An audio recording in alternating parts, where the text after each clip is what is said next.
Hello' everyone, মই দেৱশ্ৰী। মোৰ অন্য এটা নতুন ভিডিঅ'লৈ আপোনালোকক সকলোকে স্বাগতম জনাইছোঁ। সন্তানৰ হাঁহিটোৰ মাজতেই যে এহাল মাক দেউতাকৰ সমগ্ৰ সুখ শান্তি লুকাই থাকে, আজি মই নিজেই মাতৃ হিচাপে সেয়া অনুভৱ কৰিছোঁ। ভাবিলোঁ আপোনালোকৰ লগতো সেইখিনি শ্বেয়াৰ কৰোঁ। মোৰ ভিডিঅ' চোৱা সকলোৱে হয়তো জানে যে আমাৰ শ্ৰেয়ানে কুম্ফু শিকি আছে। কিছুদিন আগত তাৰ কুম্ফুৰ এক্সাম হৈ গৈছিল। সি সৰু ল'ৰা যদিও তাৰ মনত যে কিমান হেঁপাহ, দিনে ৰাতিয়ে কেৱল এটাই কথা, মা মই য়েলো বেল্ট পামনে, মই য়েলো বেল্টলৈ কোৱালিফাই হ'মনে।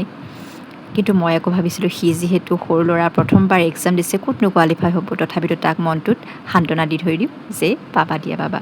এনেদৰে দুধুৰ মধুৰ অৱস্থাতে যোৱাকালি ৰিজাল্ট দিলে যে সি য়েলো বেল্টলৈ কোৱালিফাই হ'ল।